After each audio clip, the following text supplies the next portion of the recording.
ಇದು ಬೆಂಗಳೂರು ಟು ಮೈಸೂರು ಹೈವೇಲ್ ಆಗಿರುವಂತ ಒಂದು ಆಕ್ಸಿಡೆಂಟ್.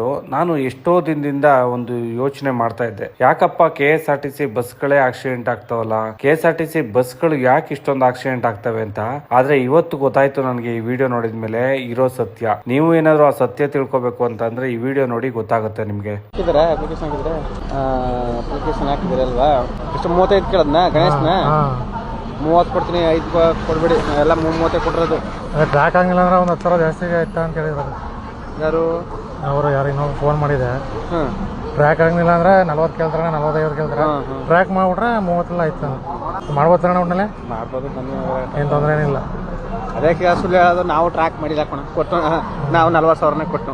ಮತ್ತು ಅದು ಮಾಮೂಲಿ 35 ಕಡೆ ನಾವು 30 ಕೊಟ್ಟು 10,000 ರೂಪಾಯಿ ಟ್ರ್ಯಾಕ್ ಕೊಟ್ಟು. ನಾವು ಮಾಮೂಲಿ ಚವರ್ ಲೈಟು ಪಿಕಪ್ ಓಡಿಸ್ತಿದ್ವಿ. ಅದೇ ನಾವು ಈಗ ಭಯ ಆಯ್ತಾ, ಯಾಕಂದ್ರೆ ಮಾಡಿ ಕೊಟ್ಬಿಡು ಸುಮ್ಮನೆ, ದುಡ್ಡು ಬರಲ್ವಂತಲ್ಲ, ಕೊಟ್ಬಿಡು ಸುಮ್ಮನೆ. ಅದೇ ದುಡ್ಡು ಬರಲ್ಲ, ಮಿಸ್ ಆಗಿ ಅದು ಟಚ್ ಆಯ್ತು ಅಂದ್ರೆ. ಈಗ ಮೊನ್ನೆ ನಮ್ಮ ಫ್ರೆಂಡ್ ಆಲಾತೂರಮ್ಮ ರಾಜು ಅಂತ ಹೊಡೆದ spot out, 3 spot out.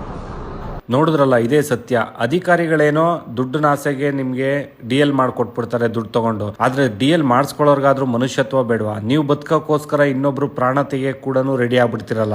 DL ಮಾಡಿಸ್ಕೋಬೇಕಾದ್ರೆ ದಯವಿಟ್ಟು ಕರೆಕ್ಟ್ ಆಗಿ ಡ್ರೈವಿಂಗ್ ಕಲ್ತ್ಕೊಂಡು ಮಾಡಿಸ್ಕೊಳ್ಳಿ, ಎಲ್ಲಾರ್ಗೂ ಒಳ್ಳೇದಾಗುತ್ತೆ. ನೀವು ಮಾಡೋ ಒಂದ್ ಸಣ್ಣ ತಪ್ಪಿಂದ ಎಷ್ಟೋ ಕುಟುಂಬಗಳು ಹೋಗ್ಬಿಡ್ತವೆ. ಈ ಪಾಪ ನಿಮ್ನ ಸುಮ್ನೆ ಬಿಡಲ್ಲ.